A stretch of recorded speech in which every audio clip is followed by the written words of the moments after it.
Friday, our sacred day of prayer, a day we all cherish and feel the least in danger. Friday is our way of life, people through all walks of life standing shoulder to shoulder in front of our Maker.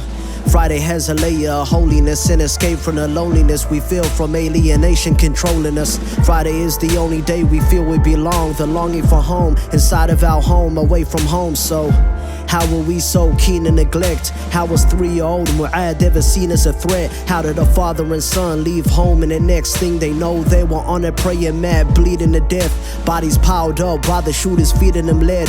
Scenes of blood, despair and distress. Still I'm all for the outer who is goodwill, greeted him with respect. Hello brothers, what he uttered with his last breath. And it wasn't just a random attack, it was planned and exact. To the finest detail it was mapped. The worst thing being it could have been avoided, devoid of all responsibilities. Were authorities when we warned them. Not a lone wolf, but a no wolf. Thought we were crying wolf till the living became the dying proof. All my life I had to fight and resist and prove to society why I had a right to exist. I was told since I was peaceful I had the least fault, as if our people are violent and uncivilized by default. And one day we'll revolt, fueling sick fantasies by white supremacists who see us as leeches and crevices. How can we be so unrealistic? We still bleed red when the oxygen hits it. We still die when the bullets hit our bodies, and we still cry when we have to bury our brothers and sisters. Tonight, we believe that 40 people have lost their lives. 10 have died at Cleland. 30 have been killed at Dean's Avenue Mosque. Friday, their sacred day of prayer, a day they all cherish and feel the least in danger. Friday is their way of life, people through all walks of life standing shoulder to shoulder in front of their Maker.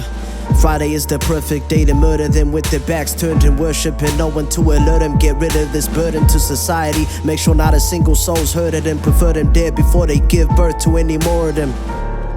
You see it all connects, every dirty look given to a woman with hijab and a dress. Every time we say a race is common in jest, every time we ingest Islamophobic rhetorics from politicians that we love to protect, claiming free speech just to beseech some free sheep to hate those who don't speak the way that we speak. And now not a word from them cowards, ironic that it's their silence that we're hearing the loudest. We need less immigrant bannings, less Mike Hoskins, Winston Peters, Pauline Hansons and Fraser Annings. Less overstating, more of an understanding, less fanning of the flames of division before there's none of us standing. My mother fled war, famine and bullets. Now when she goes to the mosque to pray, I tell her she shouldn't.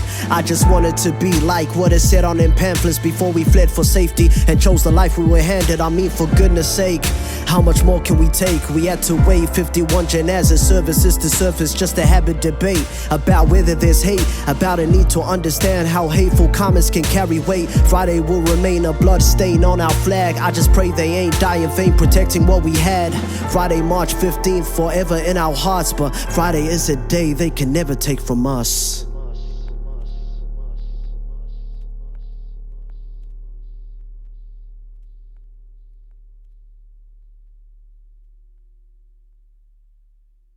Frustration, you know what I mean, anger, a sense of being let down, a sense of, you know what I mean, like not being taken seriously, a sense of non-belonging.